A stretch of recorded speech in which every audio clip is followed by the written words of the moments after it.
guys, Lex here, back for some more of the Great Ace Attorney. Last time, Mikotoba testified. Looks like the ring was probably false evidence. Yeah, now we're gonna investigate Governor Caden and Mr. Vigil. So yeah, let's continue. Would these new witnesses state their names and occupations for the court, please? I, Barry Caden, Governor of Barclay Prison. Everyone calls me gossip. I sell jaunty little tidbits to passerbys by, your other persona, if you don't mind. Oh, I beg your pardon. Of course. I didn't have to black out just for him to change. My name is Dearly Vigil. I used to be the chief warder at Barclay Prison. Is he a different character model? That's why it blacked out. I don't know. The reason you've been summoned here to court today is to testify about the jailbreak of the so-called professor 10 years ago. Gosh, the professor! We've already been through all this a decade ago. The conclusion was that there wasn't anything untoward happened. A convict escaped from your prison, Governor. Hardly what you'd call nothing untoward. Well. The convict's death certificate was somewhat falsified after he was allegedly executed. And he escaped the prison inside his own coffin. A plan of that complexity could never have been carried out without the help of somebody of influence inside the prison. Governor Caden, don't imagine that the passage of time will afford you any protection. If it turns out that you were involved in the plot to break Mr. Asogi out of prison, then of course, the consequences will be very serious. In all likelihood, a capital punishment. Kids! Hold on there, laddie. All I did is... Witness, Governor Caden. Aye, sir. You have a critical role to play in the public safety of our country. A great responsibility to shoulder. The significance of your testimony in court cannot be understated. Therefore, think carefully before you speak. And Prosecutor Asogi, if you threaten the witness again, you will be held in contempt of court. Yeah, stop threatening. My apologies, my lord. There's no disputing the fact that an intricate jailbreak plot was enacted 10 years ago. Clearly, you were both involved in some way. So you'll testify before the court now and explain exactly what took place. Very well. Let the witnesses give their formal testimony. Tell the court everything you know about the plot to break Asogi out of Barclay 10 years ago. Witness testimony. The jailbreak plot was the day that Japanese jock was found guilty. The directive came from prosecutor's office. I assigned a convict to the chief warder Vigil here, and he put the plan into action behind the scenes. I was responsible for Asogi right until the nights of his execution, but I knew nothing of any plot. I didn't care if there were some negotiations between the convict and the prosecution's office. All I did was carry out my duty for Her Majesty's Great British Empire. That's it? A directive from the prosecutor's office. Are you saying that was the jailbreak plot? Aye, that's right. Who sent it? Who authorized that plan? I didn't ken that. You're saying you don't know? Listen, there was nae a thing about that professor case. 'Twas nae unusual in some way. I did not ask any questions, I just did what I was told to do. More than that, I couldn't tell you. See, but if the jailbreak plan originated from the prosecutor's office, then one thing is very clear. I suspected there were clandestine dealings going on between Mr. Asogi and that office. The jailbreak was promised in exchange for Mr. Asogi admitting to crimes he didn't commit. And everyone has access. That, counsel, is nothing more than speculation on your part. So, let me ask a defense. Oh, yes, my lord. I fail to see how these witnesses have any more pertinent information here. Do you intend to assert your right to a cross-examination? Absolutely. I have no intention of squandering a single opportunity, my lord. Seems all you Japanese are fiercely tenacious. Very well. Proceed, counsel. Cross-examination. The Jailbreak Plot. Japanese joke. Hold it!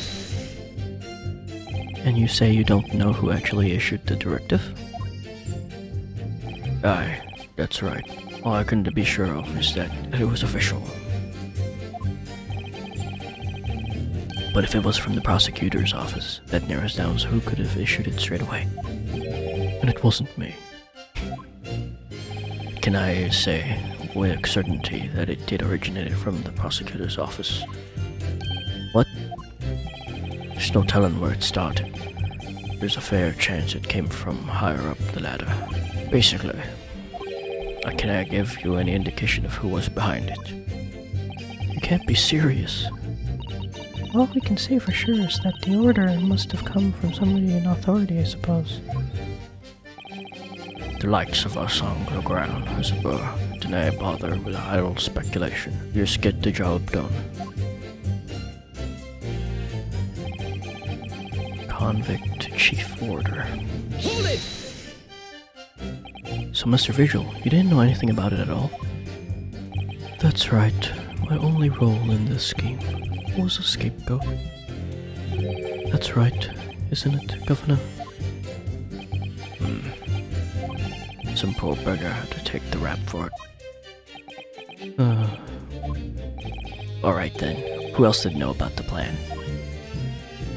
I have no first idea, laddie. My part in the whole business was basically just dealing with the aftermath. But I would never be surprised if there were other folk in the prison service who'd been given similar orders. So you don't know who else was involved? Aye, that's right. All I can tell you is that the night it actually happened, the person at the reins was Dr. Stevens. Dr. Courtney Stevens? Or Dr. Scythe, as she's known now? Why did I have to get caught up in such a terrible business? poor Mr. Vigil. At least did he get paid for this severance? I don't know. Did you not notice anything unusual happening in the lead up to that night? Oh, everything was unusual. Exception after exception.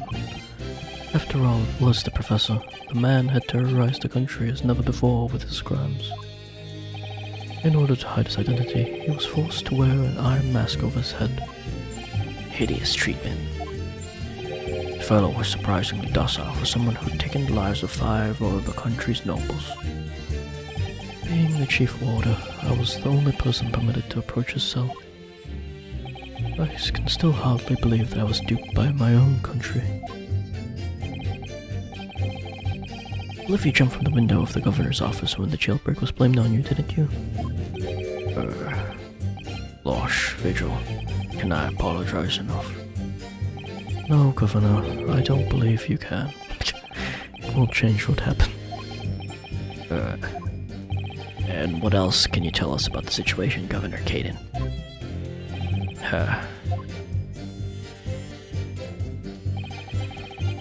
And I can have some negotiation. Hold it! But you already acknowledged that orders from the prosecutor's office to arrange for the man's escape. There must have been some sort of negotiation. It's the only explanation. Aye, well, be that as may, the Danae can know about it. The witness stand is no place for telling what you don't know for sure. I can that much, I do. Then I presume you also know this. Not telling what you do know is a criminal offense. So you were just following orders, is that it? I'm afraid that won't absolve you of guilt here. The man was still killed illegally, even if he was a condemned criminal. You may very well be found complicit in murder, Governor. So that's what it's to be then, is it? Even with the threat of conviction, he won't break your silence.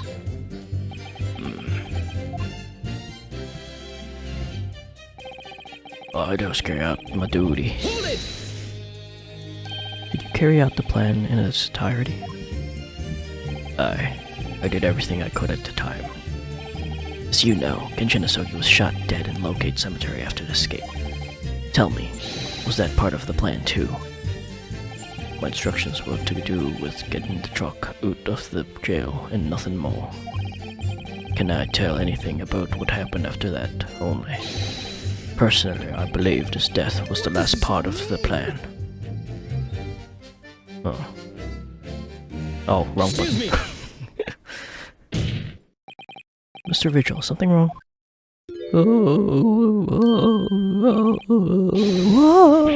Yes, sir. What could I do for you, sir? He's saluting now. What is it? Some sort of Barclay convention? What Governor Kitten was just saying seemed to upset you. Did it bring something to mind, perhaps?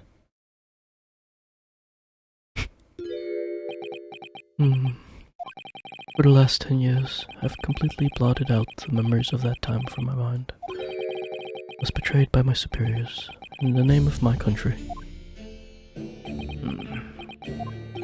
Just as my father was betrayed, it seems. By your country. But you see, thinking back now, I really can't imagine that the shooting of Mr. Asogi in the cemetery was ever part of the plan. What makes you think that? Well, it just doesn't make sense, does it? To make the man admit to the crimes he didn't commit, with the promise of a jailbreak, only to kill him in the end. That's treachery of the worst kind, but the point is, if the intention was always to betray him, why would there be any need for all the chicaneries of an escape? Ah. Yes, that's quite true. The papers? If whoever negotiated with Asogi never intended to keep his or her end of the bargain, it would have been far simpler just to let the man be executed in prison as dictated by his sentence. It all happened in that vast chamber of secrets that is Parkley behind the high prison walls. I suppose nobody knows what really went on in the execution room now. Yes, it's an unsettling mystery, certainly. Truth be told, there is a wee matter that's never quite made sense to me. Huh? Tell us. If you believe there was some kind of negotiation behind the jailbreak between Asogi and a body at the top, it doesn't quite add up, does it? Governor Caden, I must insist that you explain these doubts that you have by amending your formal testimony. Gads! Aye, go on then.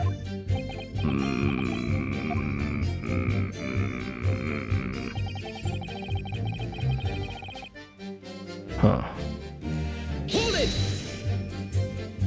Admitting to the crimes, that was what he had to bargain with, surely.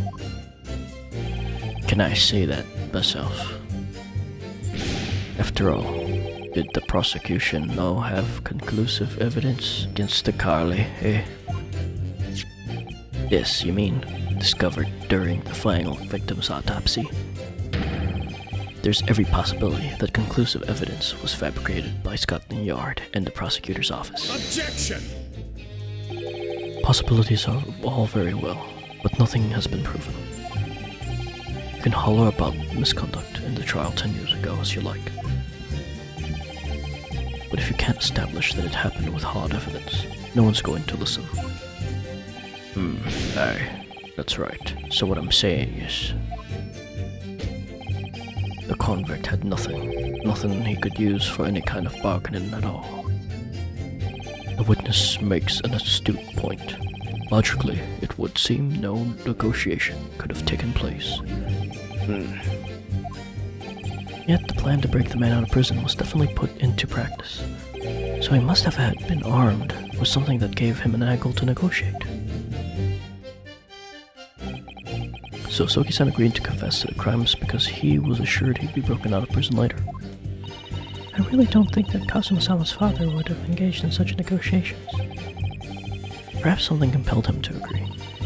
What a terrible thing, using the law to legitimize such underhanded dealings with a desperate man. Only to double-cross him in the end. It's quite the opposite of justice. I can't help feeling there's something about this apparent negotiation that doesn't quite add up. Something doesn't quite add up, Mr. Naruhodo. No, it doesn't, but I can't quite put my finger on what yet. Well, in that case, we must keep digging until we identify the problem. Okay, is this now when I present the Asogi papers? Maybe one day I'll get to use that. One day this will be right. I don't know how many times I got wrong presenting this.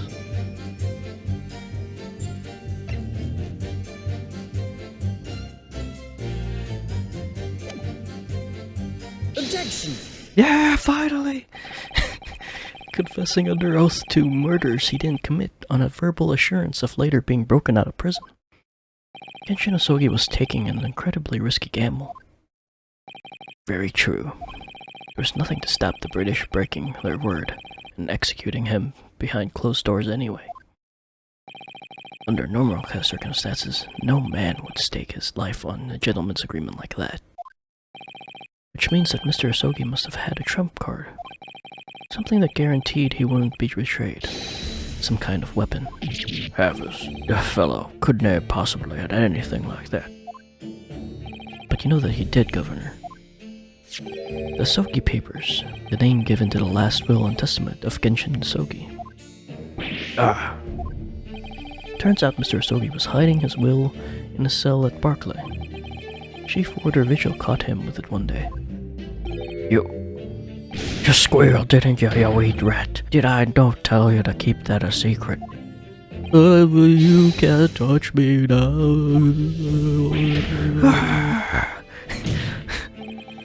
Well, Mr. Vigil caught sight of that will through the bars of the convict cell. Mr. Asogi pleaded with the warder. Alright then, but what's on that paper? A last will and testament. This will is the only weapon I have left now. A weapon.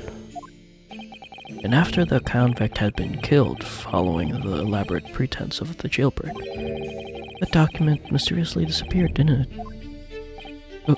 Well, yes. All the prison warders searched through the belongings in the cell, but that will was just nowhere to be found. As I understand it, an exhaustive search was made for the document, which became known as the Asogi Papers. Governor Caden, I believe you ordered your prison staff to find it at all costs, didn't you? Yeah. Would I be right in saying that you knew? You knew that the so-called Asogi Papers had the potential to make great waves somehow. James, what the blazes are you blathering, Boot? That the will was found right on proper, in the fellow's cell where I said it would be. But how could that be? Where in his cell? You'll search the place from top to bottom. Well, didn't you dare do a proper job, are you, peely-wally galoot? Oh, you can't criticize me now. I showed it to you before, did I know you're the non-lawyer? Yes, you did. I have the document here. It's written in Japanese and it reads, The Last Will and Testament of Genshin Asogi. Which means, everything as it should be. Not quite, my lord. You see, there's an undeniable inconsistency here. What? What inconsistency? Mr. Asogi described this document as the only weapon he had left. And yet, this will contains nothing of significance at all. Nothing that would have given the convict any leverage. Are you suggesting, my learned friend, that the last will and testament stored at Barclay Prison all these years is actually a fake? As has clearly been demonstrated already, what went on in Barclay Prison was far from above board. Oh? That last vilification by the defense was an affront to the entire British legal system. This absurd notion of a weapon is something for which we have only the former Chief Warder's word. The man could quite easily be lying, or at the very least, sorely mistaken. What? No. I definitely heard him say that, I swear. Clearly, we need to get to the bottom of this. We need to know exactly what happened with these so-called Asogi papers. Waste of time. If the will was fake, where's the real document? Objection! It's in the sword. Mr. Vigil was stabbed in the back by the judiciary 10 years ago. He lost everything, very nearly his own life. And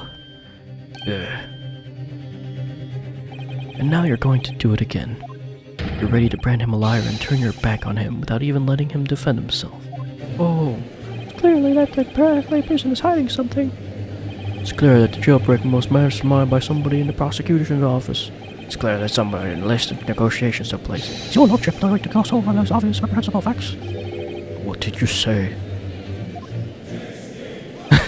We should hear more from the Chief Warder, to have him testify again. The trial must go on. The man's voice must be heard. It would seem that a vocal few here are utterly blind to the truth. Very well then, let the witness testify again. Tell the court precisely what you think you saw of the convict's last will and testament. Yes, sir, my lord.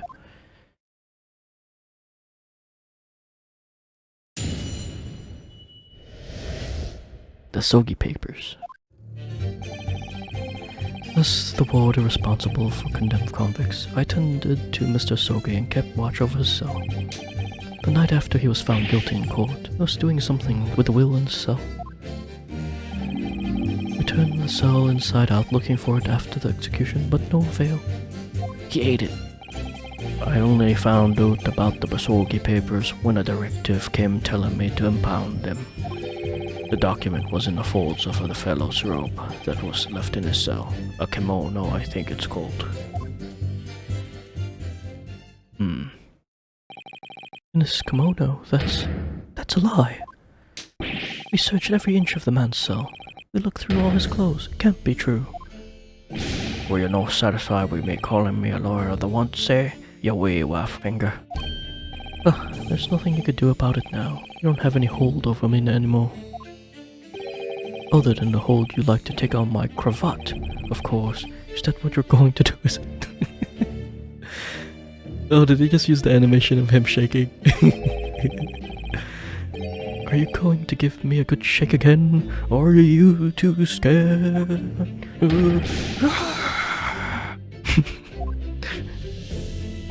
Little and large, what a double act. We complied with Asogi's will as far as was possible. All of his personal effects were delivered to his family home in Japan, as a courtesy to the homeland of the most notorious killer our country has ever seen. And we were much obliged. Confirm that all my father's belongings arrived safely. And you can deny the handwriting is that of your old man, eh? Yes, there's no mistaking that it's my father's brushwork. Really? And this last will and testament was the man's last weapon, was it? I think we could safely assume that the convict was merely prattling, knowing that his end was nigh. So, counsel for the defense, your cross-examination, please. Yes, my lord. Cross-examination. The Asogi papers. Asogi can watch over himself. So, would that mean that you converse with Mr. Asogi? Yes, certainly. Oh, there was precious little time before his execution was due. Yeah. He was remarkably calm, considering his days were very much numbered. In all honesty, he really did strike one as a man capable of mass murder. Yet he confessed in full to the crimes. I know. That's why I felt compelled to ask him one day. I can still recall his reply. I'm guilty of the unforgivable crime of ending another human's life, yes? He was so tranquil and intelligent, it put me in mind of an Eastern holy man.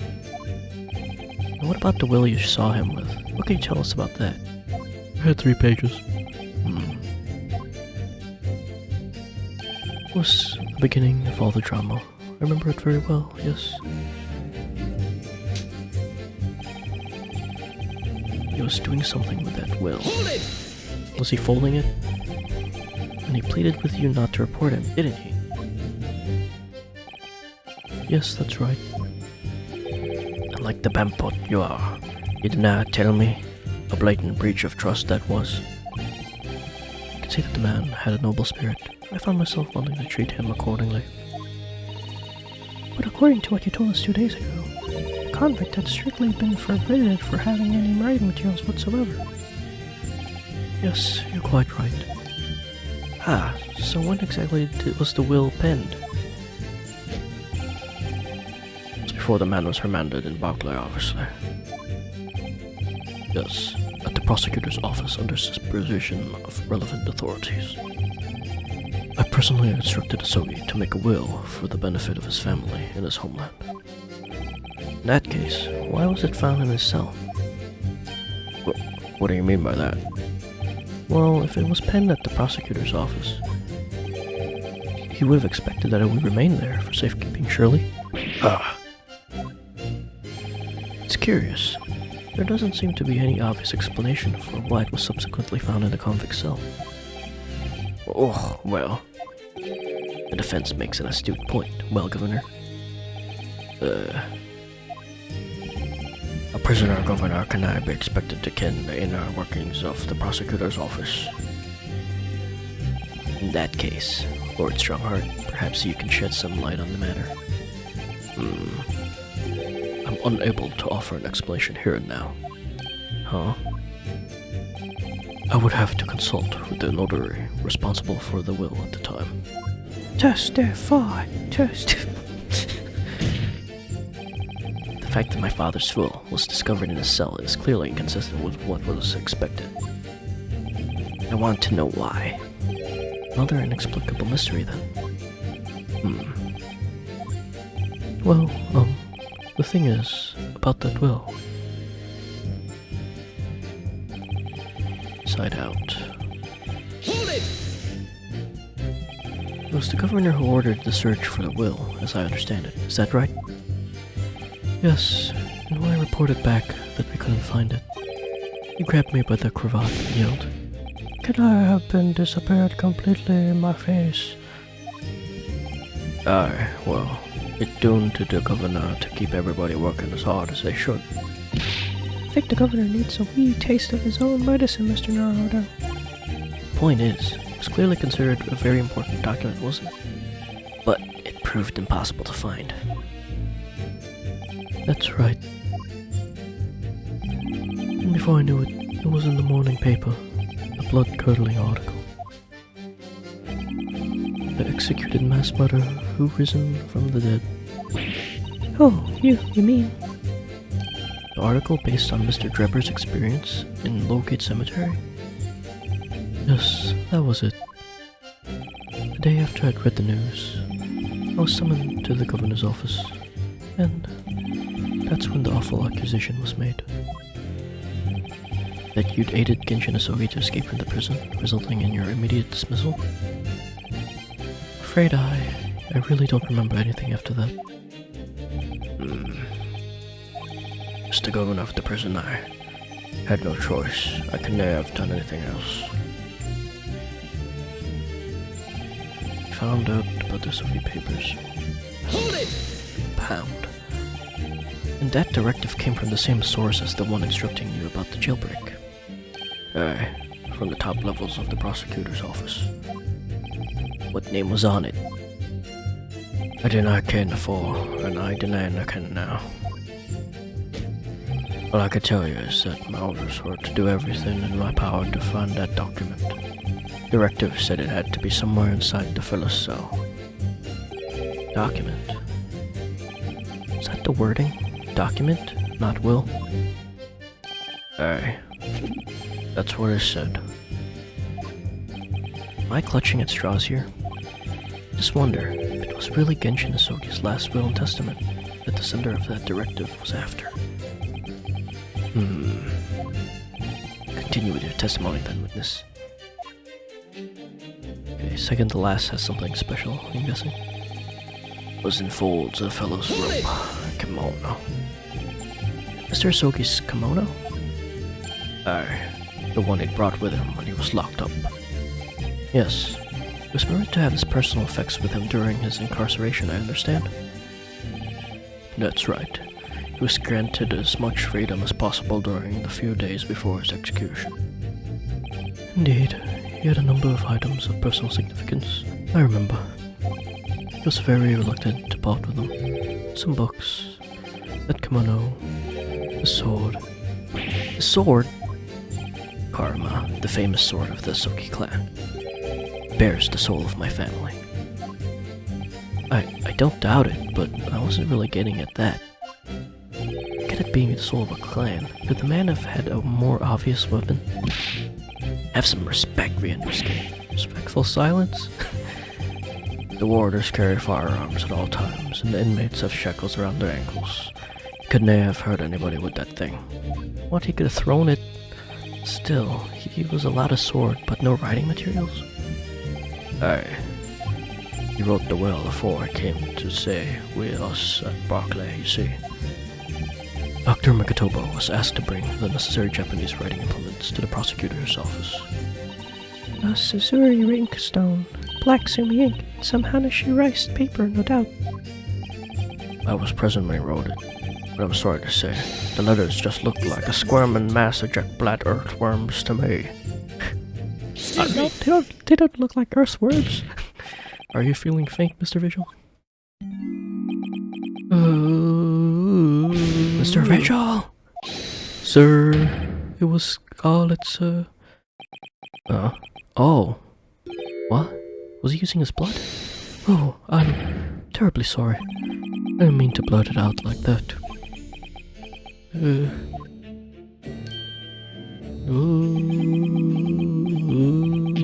Less swaying and more explaining would be helpful.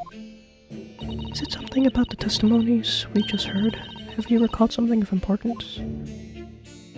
Something of importance, possibly, or possibly not.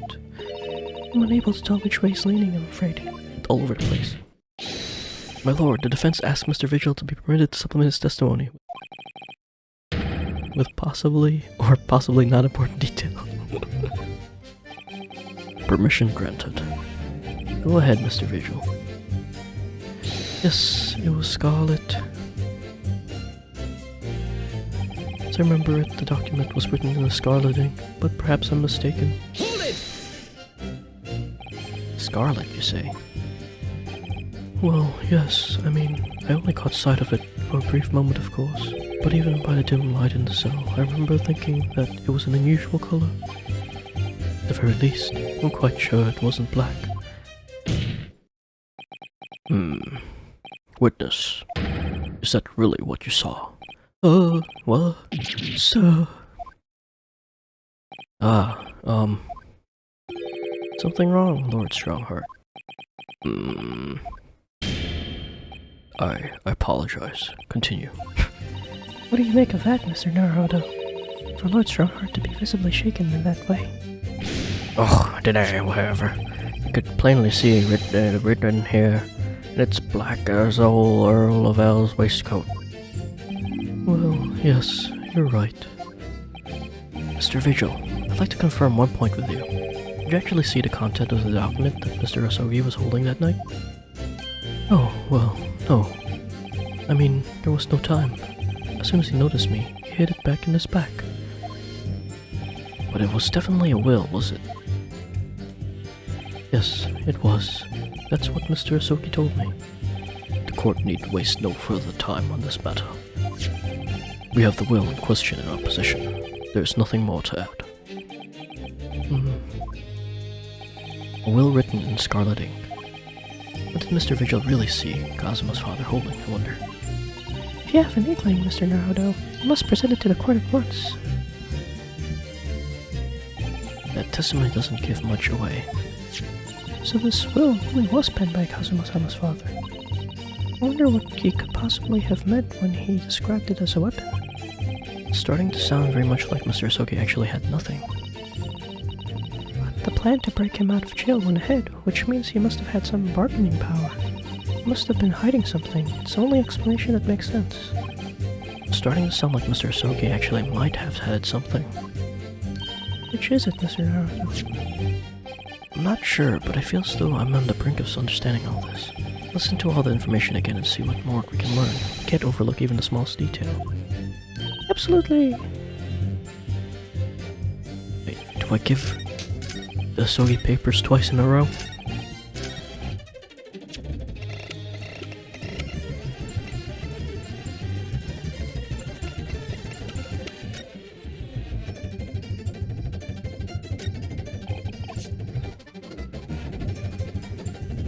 Okay, nothing on the sword.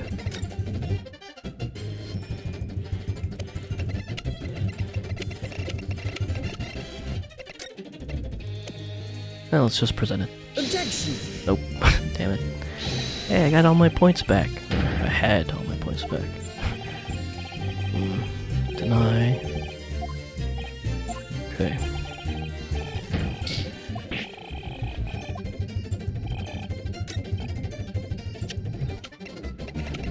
Let's present it here.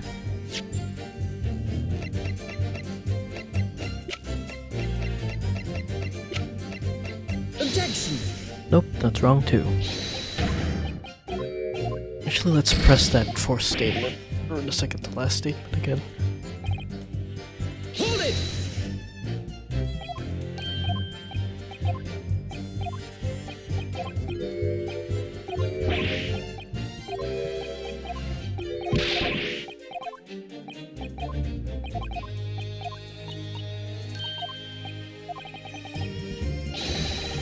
But I'm sorry to say, the letters just look like scrolling jet black earthworms to me. My father had a passion for calligraphy. He found the profound black color of sumi ink to be very soothing.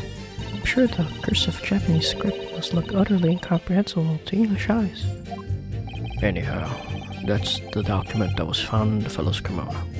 Despite the seriousness of his crimes, he was treated in a gentlemanly fashion until the end. He was callously betrayed and shot dead in the dark cemetery in the middle of the night. Yes, the gentlemanliness of it is overwhelming.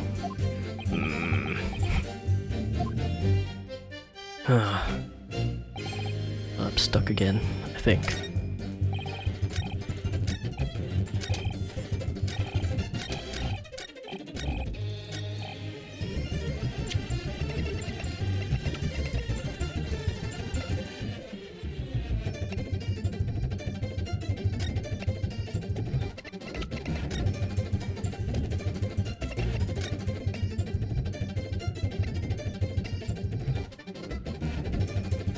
Oh shit.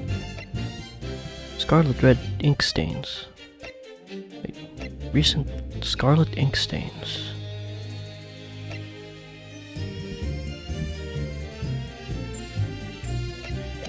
Found it, finally. God. And this is hard.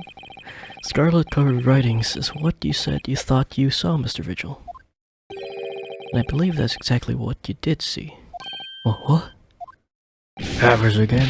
You've no evidence to say that. Have a look at this report. That's my brother's autopsy report. Yes, there's something in here that's bothered me since I first read it. It states that scarlet-colored ink stains were noted on the fingers of the victim's right hand. Yes, so it does. Scarlet ink. Now, I'm not familiar with the habits of British aristocracy, I freely admit. But I would hazard a guess that they don't all go around with ink stains on their fingertips, do they? Your wit is not appreciated. My brother was a well-bred and fastidious man. Should ink have sullied his fingertips, he would have cleaned them immediately. What is your point, counsel? My point is this. Whatever Lord Clint Van Zeeks was writing in that unusually colored ink must have been directly before his death, because he died before he had the opportunity to clean his hand. What? remember something troubled me at the time. The scene, the lid of my brother's inkwell was open. But Clint was punctilious about such things. It seemed unusual. And no document penned in the color of the ink that was in the inkwell was ever found. So the document had disappeared. Are you suggesting the document my father had in his hand that night in his cell was the same document Lord Clint Van Zeeks was writing moments before his death? Then it was. If Mr. Vigil's testimony is to be believed, it can only mean that, yes, Mr. Vigil. Sir, when you spotted Mr. Asogi with the document in his cell, his precise words were as follows, were they not? Alright then, but what's on that paper? A last will and testament. This will is the only weapon I have left now. A last will and testament? Ugh. If the conversation really did go as Mr. Vigil says, then what we now know completely changes the meaning of what Mr. Asogi said. You really think? Mr. Vigil did indeed see the convict with a will, but it wasn't that of Genshin Asogi. It was the last will and testament of Lord Clint Van Zeeks. No. What? Holy shit. Objection! This is madness. My brother's last will and testament?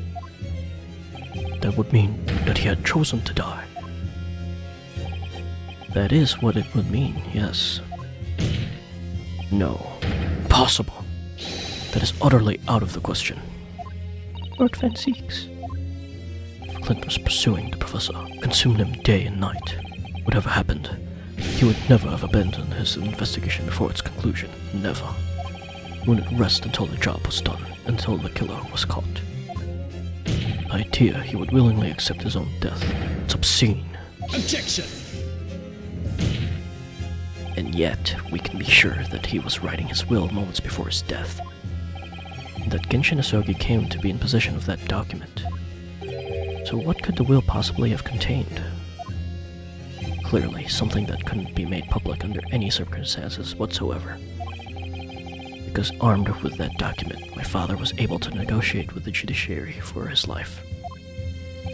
So damning that it prompted the powers that be to enact that daring jailbreak plot.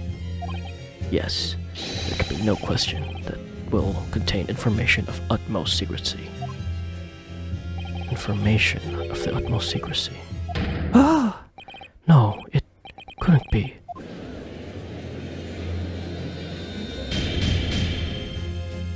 I've heard more than enough.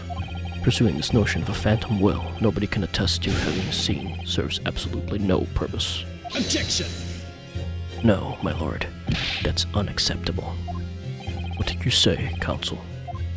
The last will and testament of Genshin Asogi had in his possession was that of Lord Clint Van Zeeks. All the testimony and evidence presented to the court has logically led us to that as a possibility. We have a duty to pursue the line of reasoning to its conclusion, but with no possible means of knowing the contents of the document. There's no line of reasoning to pursue. Yeah. Uh-oh. A reason why Lord Clint Van Zeeks, a man of high noble standing, would have chosen death. Information so secret people in the judiciary would be willing to negotiate the jailbreak of a condemned killer. The only explanation that fits those facts is an unthinkable truth that turns absolutely everything on its head. But it's just too hideous. Mr. Naruhodo, Ah, however difficult the situation might become, you work with your client in pursuit of the truth. That's what you resolved to do when you entered the courtroom this morning, if I'm not mistaken. Mr. Sato. So hold your head high and keep soldiering on. Yes, you're right. 10 years ago, in his final moments, Lord Clint Van Zeeks left behind a will. A will that Genshin Asogi was able to use as a weapon to negotiate his escape from prison. In all probability, the details of his will were related to the Professor case. Defense's last statement is mere conjecture. What are you getting at, man? Ryunoske. As soon as these words come out of my mouth, there's no going back. So, I'm gonna end the episode here, and then next time we'll find out what those words are. Thanks for watching, see ya, bye!